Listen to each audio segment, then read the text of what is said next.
ሻሎም ጸጋና ሰላም ይብዛላችሁ።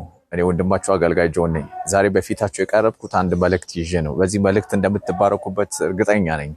የእግዚአብሔር ቃል ሲናገር አንደኛ ዮሐንስ መልእክት ምዕራፍ 4 ቁጥር 4 ላይ እንደዚህ ይላል፣ ልጆች ሆይ እናንተ ከእግዚአብሔር ናችሁ፣ አሸንፋችሁማል፣ ምክንያቱም በእናንተ ውስጥ ያለው በዓለም ካለው ይልቅ ታላቅ ነውና ይላል።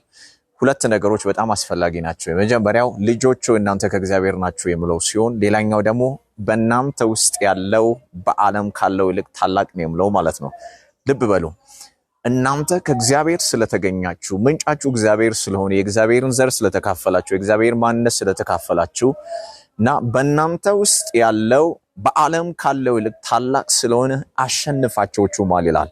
ስለዚህ እነዚህ ሁለት ነገሮች በጣም ወሳኝ ናቸው። ከእግዚአብሔር መገኘታችንና በእኛ ውስጥ ያለው የእግዚአብሔር መንፈስ ደግሞ በዓለም ካለው ከየትኛውም የጨለማ ኃይላት የጨለማ አሰራር ታላቅ መሆኑ ማለት ነው። ሌላ ቦታ ላይም ሲናገር የእግዚአብሔር ቃል አንደኛ ዮሐንስ መልእክት ምዕራፍ 5 እዛው ዮሐንስ መልእክት ላይ 5 ላይ ምን ይላል?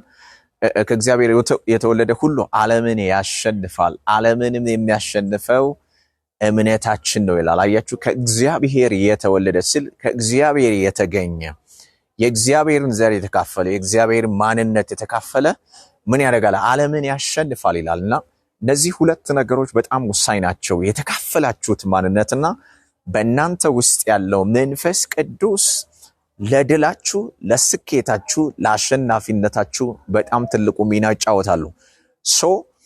ከማን እንደተገኛችሁ በእናንተ ውስጥ ያለው ደግሞ ማን እንደሆነ ይህን ነገር በደንብ ልትረዱ ያስፈልጋል። ጸጋና ሰላም ይብዛላችሁ። ሻሎም።